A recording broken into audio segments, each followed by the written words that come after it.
Thanks. Hey, everyone. Excited to be here and share a little bit. I like this format. I like how small the room is because we can get more specific. So I hope you're okay with being interactive.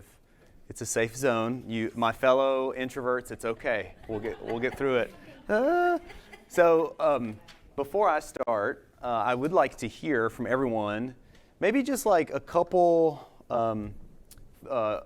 people chime in on your nonprofit, specifically what it is that you do. We'll start us off. Okay, so Jill and I have started a nonprofit that is for widows in our community. We were both widowed at an early age with young kids, and we're starting one to provide resources and help and companionship of how to navigate that new life. Wow, that's incredible. Love that. Okay. Sure. So I'm a co-founder of Matchstic, and we provide support and help improve health outcomes for those that are disproportionately impacted by breast cancer. Okay. Wow. Two amazing causes so far. Okay. Maybe one more. Yeah. I'm Chantel. I am the executive director with Atlanta Victim Assistance, and we serve any victim type at onset of a crime, and we work as first responders with Atlanta Police Department. Okay. Great. All right.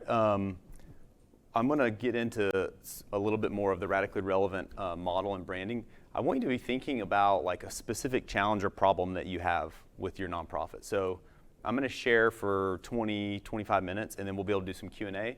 And I would love to spend our time to get into specific issues because branding is very nuanced, and there's not a one-size-fits-all answer. So I'll present a model that feels like there's an answer to everything, but it's very nuanced. So I'd love to spend more time diving into it.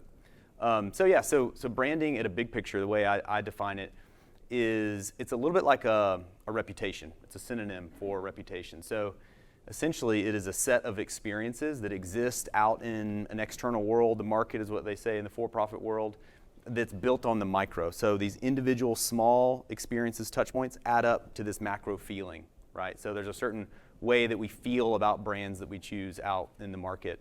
And the same is absolutely true for nonprofits. It's a different dynamic because it's more about, do I trust that this entity is going to do good with my money? Do I trust they're really making an impact? Do I feel personally connected to their cause? But it's still this high-level, big-picture reputation, okay? So the thing that's challenging is organizations don't really know what to do with that. So if it's a reputation and it's a set of experiences, how do I know if like my reputation as an organization is good or bad, and what does that mean? How do you boil it down to something that feels more action-oriented, you know? So I hope in our time today, you feel like you come out of this lab like, I kind of know what I can do next, because that's important with brand, to not be overwhelmed with it. So a story, I grew up flying with my dad. He had his pilot's license, and we had a really small 4-seater plane. This is an illustration of almost the exact plane, a Cherokee Warrior. And it was such a privilege and such a blessing to get to travel and to do adventures in this little plane, except for when it wasn't, because sometimes it would, a little thing called a headwind would hit us, and it would cause turbulence, and you're thinking like, oh, we get to fly to this place, it'll be short. No, not with a headwind. Like, there were many times when I remember looking down and specifically seeing what looked like a yellow school bus going faster than us, and you're like, how is this thing flying right now? And in that headwind would cause like a 3 times delay in our travel time, and it would be super bumpy the whole time. And other times you would have a tailwind, and you would get there in no time, and it was smooth, and you would, press into the maximum speed of the airplane. And so I like this metaphor for brand, because brand is sort of intangible, like the headwind or the tailwind, but it really should be more like the tailwind. So you should think about the brand for your nonprofit as a tailwind. It's this invisible force that should be propelling your mission forward. It should not be something that gets in the way of your ability to make an impact. However, many nonprofits that we work with, the brand is absolutely a headwind, and it is slowing down their effort. It is making it more difficult for them to do the good works that they're trying to do. And so there's some high-level information I want you to think about, and how do you transition your brand to be more of a tailwind, less of a headwind, and maybe better yet, how do you know? Like, how do you know if you have a headwind or a tailwind for the brand? So that's kind of what I'm going to walk through and help you get some clarity on whether it might be something that's propelling you forward or something that's more preventing you from making more of an impact. So brands should do two things really well. The first is a brand should be really radical. And what I mean by radical is different by design, intentionally unique and distinct and differentiated in the market. This makes people feel really uncomfortable, especially in my line of work. We help organizations make courageous decisions around a new logo or a new name, and we intentionally want them to feel different, which means it's going to feel unfamiliar, which boards don't like. And so, a big part of branding is intentionally being distinct and differentiated. The origins of the word branding associated with what we're talking about comes from an agricultural society where you would be confused on whose livestock is whose property is whose, and it would intermingle. So, the maybe inhumane practice of getting a scalding red hot iron and branding that cattle or goat or whatever to identify it as your property is what we're talking about. So the nature of branding is about identification, and in order to be identifiable, you have to be really distinct and recognizable. So the origin of all of this is about being really, really radical, and we're going to talk more about specifically how can you be more radical. However, it's not just about being radical. You don't want to be so crazy off the charts radical that no one can relate to you. You have to also be relevant. So this is more of being in tune with who your audience is, who is the brand really designed for. So it shouldn't be designed for everyone. It should be designed for a very specific audience or set of audiences. And what do they need? What do they want? What are their pain points? And how do you message or design specifically for them so they feel like it's for them? And where these two overlap, we call this being radically relevant. So that's kind of the heart or the essence of our philosophy as it relates to building a brand that can really be a tailwind and not a headwind. Okay, so you can continue this idea in a really fancy XY axis, and you can look at brand types that are off the charts radical, that aren't relevant. We call those outlaws or outcasts. You don't see that very often in the nonprofit space. But it's like, completely distinct in every means, but it's not that relatable. It's not that relevant, perhaps. And on the opposite side, which we see a lot of in the nonprofit space, is a copycat. So this is essentially, there's no differentiation. There's nothing that unique. You're really trying to be all things to all people. I did look at the attendee list before because I didn't want to offend anyone. I do have some examples that I feel like larger nonprofits tend to fall into this. So the United Way is one that does amazing work. However, most people don't know what they really stand for and what they really do. Boys and Girls Clubs of America, one of our clients, we've worked with them before on the national level, completely in the copycat space because there's so much confusion about what's different between them and maybe the YMCA or Big Brothers Big Sisters. You just get a lot of confusion in the commodity, in the copycat space. If you're neither, you're Blockbuster, is what I like to say. You're sort of dated and dying. You've really lost touch with what's relevant with your audience, and you're not really trying to push the envelope with anything that is unique and different. And then, of course, if you do both, that's more of the holy grail of being radically relevant. So some quick examples to kind of further illustrate this. In the car market, just because we can all maybe relate to some of these examples, Hyundai might be one that's more of a copycat brand. Hey, it's not bad. I'm not saying it's bad. However, if you change out, the Hyundai logo to a Honda or a Toyota, you don't really care. It's not really influencing your decision. And it's not, if you slap a Tesla logo on that Hyundai Sonata, the value goes way up. So the copycat space is really just sort of void of uniqueness, and there's a lot of price pressure usually in that space. We are going to get to some nonprofit examples more. The opposite end is Bugatti. They are extreme in every form of the word. One of their most recent models costs $3 million, and it's one of the fastest cars you can buy. It is the worst in gas mileage. It's just extreme in every way. It's like only reserved for celebrities and the uber rich. It's not practical at all. Saturn would be an example here of the dated and dying. They went away in 2011. Started with a little bit of a unique look and design, and then just never quite found the right, right way to continue on and to evolve into the future. And then, of course, Tesla maybe would be like up and to the right. They definitely started more of an outlaw or an outcast, and were this unique way to even consider individual transportation, and then they've scaled to more affordable models. They've scaled to find ways to create more infrastructure for charging, so they kind of become more of that radically relevant example. Some other examples in maybe just like the consumer packaged good water space, because I think this is fascinating because it's all water. It's all basically the same.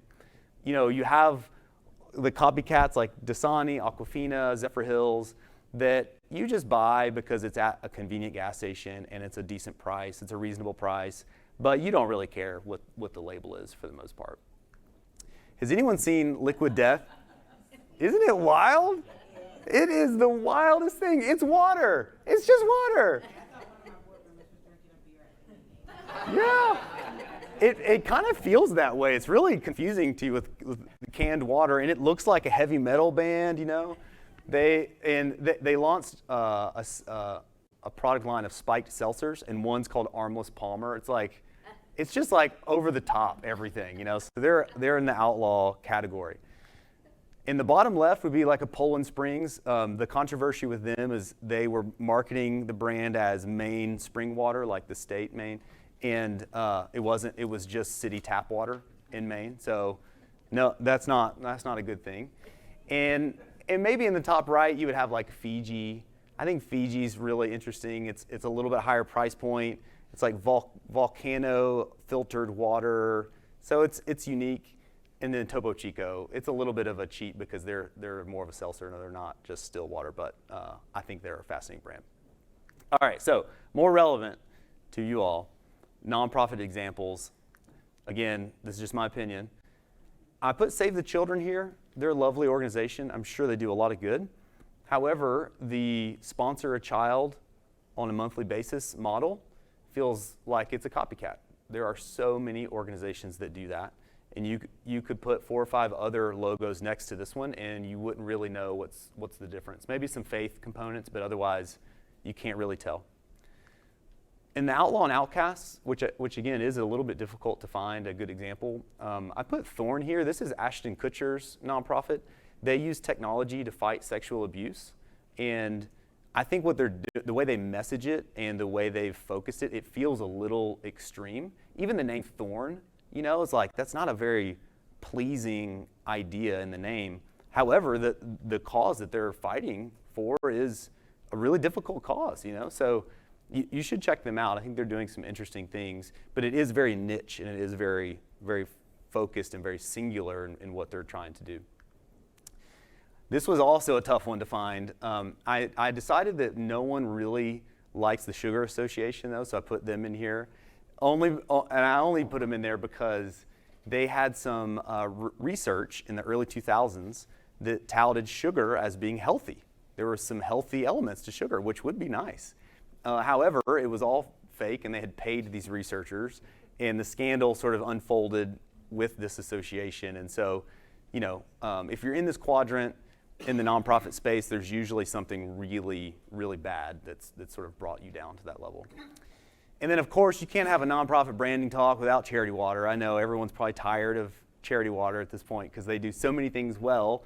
However, their focus on a cause, their means of impact, the way they report and the transparency, they have just set a new standard in a lot of ways. So I would put them in that category.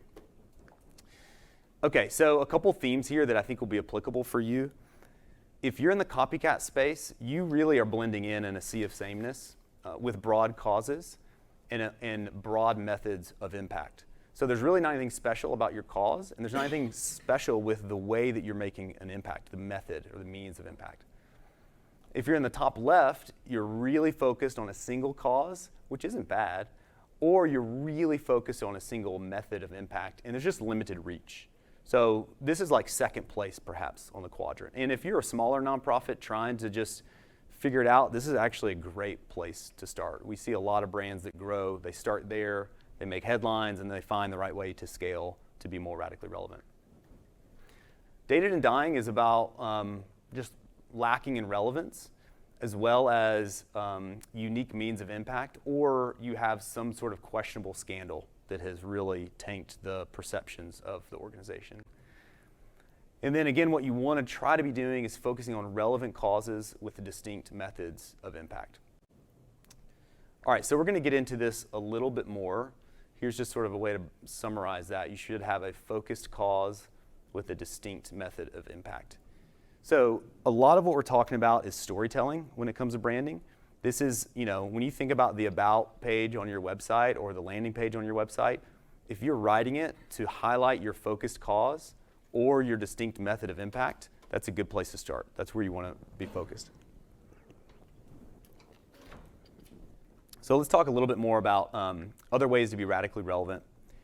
There are 6 metrics that we have that help you understand if you're radically relevant. There's also an assessment that you'll all be able to take for free that will plot you out on that XY axis of the radical and the relevant. You can see, based on 30 questions, how radical or how relevant you are, and you'll get a score and you'll know, is my brand helping or hurting? And there's actually customized action items too. So a lot of what I'm sharing will be in the website that you'll get to access and experience. So we're going to go through these 6, and I'm going to try to cherry pick what might be most helpful for you. But on the radical side is clarity. That's the ability to be understood. Distinction, to dramatically stand out. Control is really about consistency and how consistently are you showing up. On the relevant side, it's about attraction, drawing in ideal audiences. Devotion is about the ability to consistently deliver on your promises, and then alignment is the ability for everyone in your organization to understand what it is that you value most and need to deliver on. So I'm going to get into these pretty quickly. Clarity, this is maybe the number one most challenging of the Super 6 for nonprofits.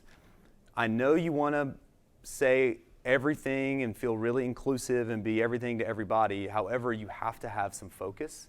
You have to be specific. So there's a wonderful Malcolm Gladwell episode on revisionist history. Anyone listen to that podcast?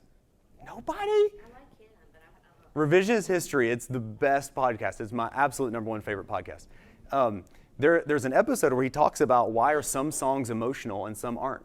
And the answer is specificity. Country songs that tell a story, that are very specific and relatable, those pull on our heartstrings, those are emotional. So if you use vague, broad language, you're not pulling any heartstrings. You have to be really specific. So a quick example of finding the language that is just right for your organization.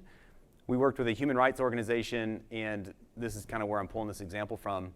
Too broad is we're a global NGO. Way too broad, tells you nothing. Too specific is we're a refugee asylum technologist group. Way too specific. In the middle is that we're a group of skilled experts fighting oppression. So it gives you like a little specificity, but it also gives you some flexibility to grow into the future and a little bit of a broad approach just in the middle. So how are you defaulting? Are you defaulting to vague and generic language, or are you getting specific? So if you have bad clarity scores in the assessment, this is a great place to start to try to up that score overall. Okay, distinction we've talked about a little bit. I think specifically here, a helpful way to think about your brand expression, how you show up in the world, is just color. Like just think about the color that represents your organization and specifically get a little bit maybe focused on your direct competitors and just find a color that's different. So I like to say, like, why is Lyft pink? Has everyone ever thought why Lyft is pink? It's just because Uber's black. Like there's no thought behind it other than to be different. So that same example, Human Rights First, they were getting confused a lot with Human Rights Watch for good reason. There's only one word that's different in the name, and they look very similar. Their websites were almost identical. So we worked with them to create a whole new visual identity, and a big part of that was the color change. So no longer just a generic blue. We built a color palette that was based on all shades of skin, and then we had this action orange, we called it. So just helping them be distinct, that's all it is. So are you standing out or are you blending in? Another one to talk about control, this is about consistency. And sometimes consistency, you think it is to just sort of look the same. We worked with International Justice Mission. They've done an amazing job of being consistent and showing up consistently everywhere. However, branding isn't always like that one-dimensional. You can start to expand sort of the range of how you show up consistently. So we helped them like broaden the color palette. It all still feels the same. And we helped them think through like, all right, when you're going to legal cases or you're needing maybe something more credible, you can show up like this, which is the way you've looked forever. However, you could also scale and be more mass media, mass market, more attractive, more appealing. So one question here for you is, if you laid out all of the communications for your nonprofit, would it look like it's coming from the same brand, or would it sort of be like multiple voices, multiple sources? All right, I'm going to get through a couple more because we're getting close on time. We'll do some Q&A. So attraction, this is about just drawing people in. And I came across this really fun example where Payless Shoe Store, have y'all seen this? They changed their storefront to Paylessy, and they changed the design. All the shoes are the same.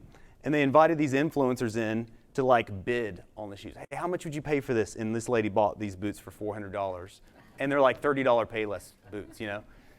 So your brand identity is a little bit like a metaphorical storefront that should attract people in. It should draw people in, and it should frame their perceptions, just like these poor people almost were made fun of in the video. But it proves the point that our perceptions really matter, and they set the way that we might engage with an organization. So do you look like a nonprofit that's worth engaging or investing in?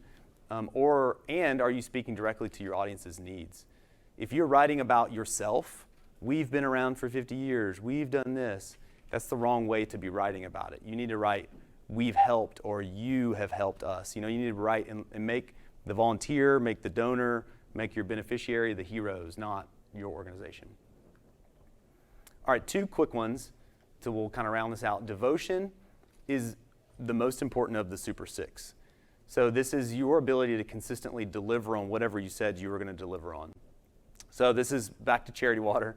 They have done an amazing job for multiple reasons, but the main one that I want to highlight is their commitment to transparency. This is a video that they have on their website that just tracks the journey of a donation, and it's just sort of storytelling.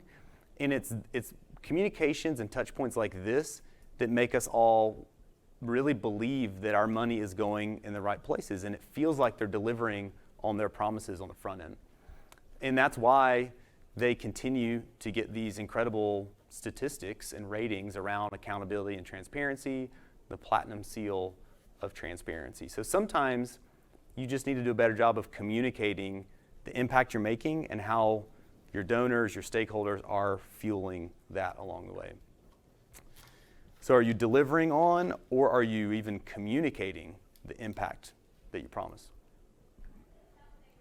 Okay, lastly, alignment is about your internal team, whether it's one person or 100 people, and it's about them understanding the origin story, them understanding the mission, understanding what's most important when they engage with donors or volunteers or someone in a program or a beneficiary. So you need to make sure they understand what is most important to the brand story so that they can deliver on it because they represent your brand. We often will equip people with what we call a one-liner. So what's the phrase, what's the statement that your organization stands for? And it's sort of like the phrase that pays, you know, and you want them to say that over and over and over because they're your ambassadors. It's not necessarily a mission statement. Sometimes it is very similar to the mission statement, but you want to write it or create it in a way that's an external facing thing that's designed for an audience to respond to be compelling, to be interesting, not just, you know, that long paragraph mission statement that people often forget. So, does your team understand the story? Do they understand what's most important? So, just a quick recap, you should be focused on a cause and a distinct method of impact to be more radically relevant. And here's a quick way to take that assessment, radicallyrelevantbrand.com. And I have 2 books here that I'm going to give away to people that ask questions. So, get ready, get excited. You can also get them, and I'll give you a discount code too if you're interested in ordering a book. Just come talk to me afterwards. That's it. Thanks. All right, so we have 10 minutes for questions. We're going to start within the room, and then we'll do a few virtual as well. So I don't know if it's the first 2 questions, or I'll let you decide. Okay. Are the I'll go with the best question. No, I'm just kidding. First two. First two. Yeah. Okay, so I saw this hand first and this second. So we'll start right here. Yes, so when you're working with companies who are focused on certain cultures, how do you help them brand to their culture? So for example, we work with a lot of Black women who are disproportionately impacted by breast cancer. Yeah. So thinking about if we were to work with you, how would you be able to help us with that messaging and make sure that it's culturally relevant? Yeah. So the question is, I'm repeating it back for people online. So the question is, how do you consider specific people groups or audience segments in any of the work going forward? So if we were going to help someone in your situation of your nonprofit, the first thing I would say is research should drive all of this, like really understanding your audience, their functional and their emotional needs. You know, we all have functional needs that are maybe what we state, but then below those are emotional needs. So understanding that and being really in tune with their audience is everything.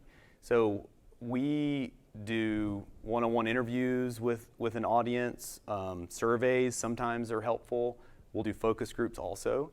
And for organizations that don't have a ton to invest in that type of research, you know, meet with people and talk to people and understand their world. And a lot of executive directors or a lot of people leading smaller nonprofit organizations, they have a personal connection to the cause. So they really understand who they're trying to market towards or who they're trying to engage with.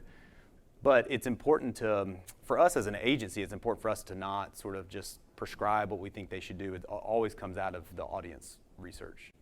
Yeah. I saw this hand in the back of the second hand back. Yes, I have a question. How do you, let's say, dismantle an idea that is connecting to your brand? So, run homeschool cooperative for homeschooling parents, and so it comes up sometimes in our social media. People will think because the mission is homeschool cooperatives, we're anti-public school. And from a cultural standpoint, we're African American. Yeah, we fought for public school, so it's like, no, we're just deciding a new path.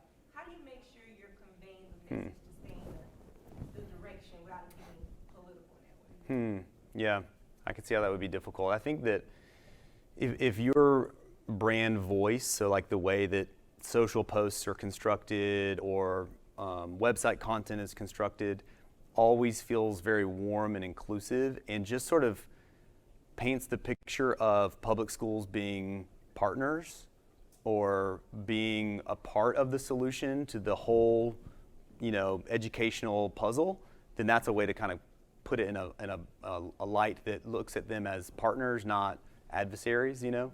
I think there's a lot you can do with like basic narratives when you're trying to write a message. So you can think about like who's the hero, who's the antagonist, who's the sidekick, and like maybe public schools are more of the sidekick, not the antagonist, you know. So I think it's just about consistently trying to speak to it, to address it. Or even, you know, I've seen some nonprofits do some really great campaigns that directly hit on some sort of larger societal issue that they're trying to influence the thinking on. So it could be a specific campaign that talks about that. Yeah. Question over here. Yes. So the past leadership led the agency for quite some time, and under her leadership, I think we lost a little bit of the agency, where people know her and not necessarily the agency. Yeah. And as a new leader, what do you suggest being a way to, in a sense, rebrand without taking anything away? Yeah. Yeah, we deal with that a lot where there's a new executive director, maybe taking over a legacy, and they often want tangible change to be manifested in a logo or look and feel or something that signals that that's happened, and people can be resistant to it. So the question was, how do you help make change happen if you're a new leader, but not also feel like you're taking something away, like throwing the baby out with the bathwater kind of a thing.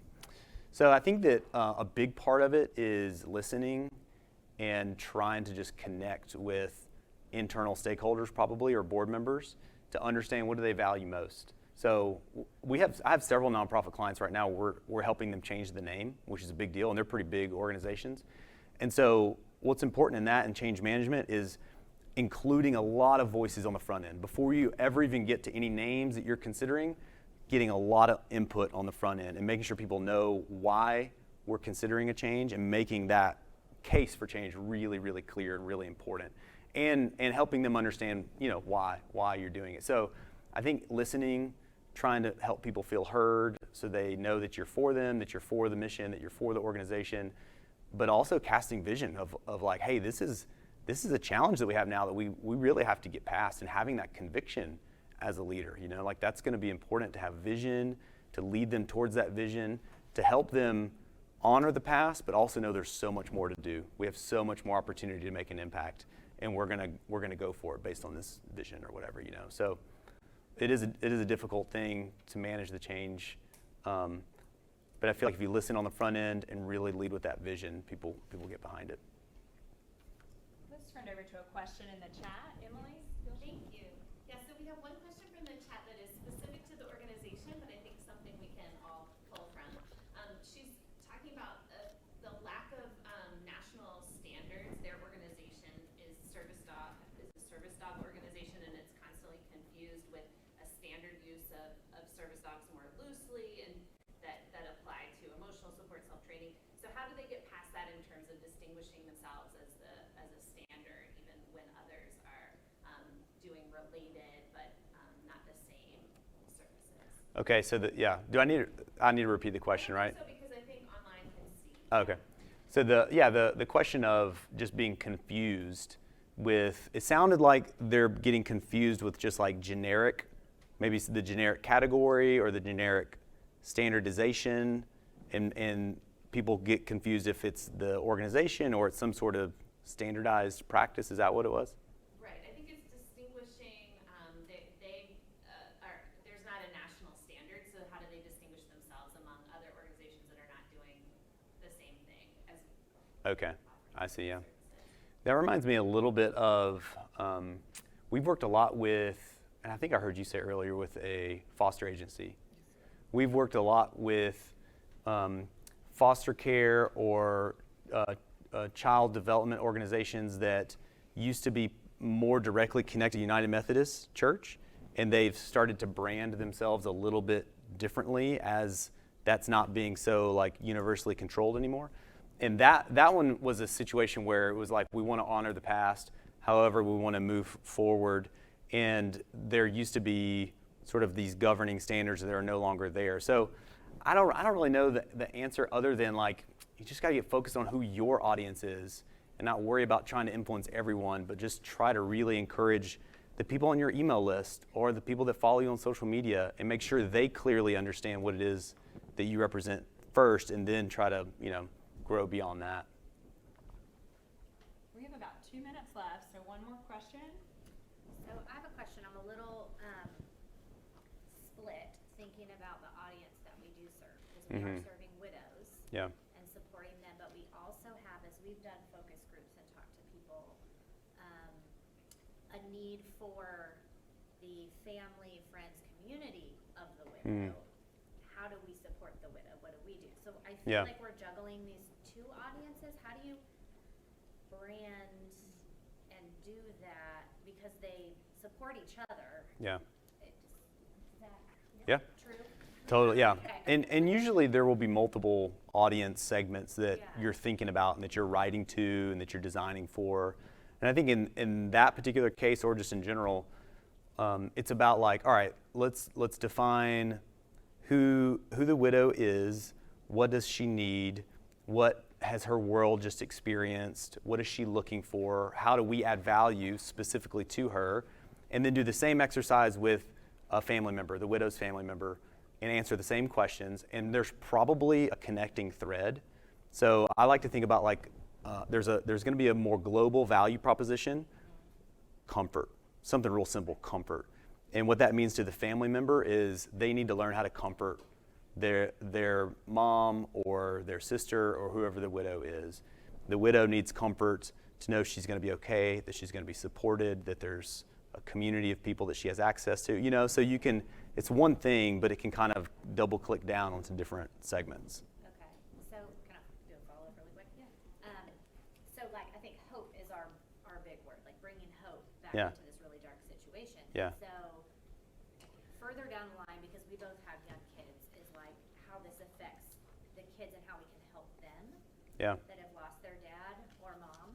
And we know helping the parent is going to help the kid. So we're starting there. Yeah. But again, how much with branding do you focus on your 5 and 10-year plan? Yeah. How much do you focus on right now? Well, I think so. That's a great question, and the question for anybody listening online is more about like, how do you think about your audience segments, and maybe you have a future audience you know is coming, but you know you also have someone right now. I would say it's really about right now, and I think about brand audiences. Who are we ideally attracting? Who do we ideally need to engage with? And it's probably more of like the direct beneficiary for you. It's more of the widow. And then later on, or if you attract them and engage them, you know it's going to impact their kids. It will waterfall down to them. So we do try to say like it's not about exclusion, but it's about who's most ideal, and try to stay pretty focused, like 2 to 3 general audience profiles for the brand level. A lot of bigger organizations get super segmented with marketing, but at the brand level, we try to simplify it. Yeah. Well, thank you everyone for the questions. We have a 10-minute transition. The next lab will start at 3. But before we close out, if we could give one last round of applause for Blake. Really Thank appreciate you. it. Thank you. Offer that discount code. Oh, yeah. Yeah. Yes. I'll get it real quick. I've got it on my phone.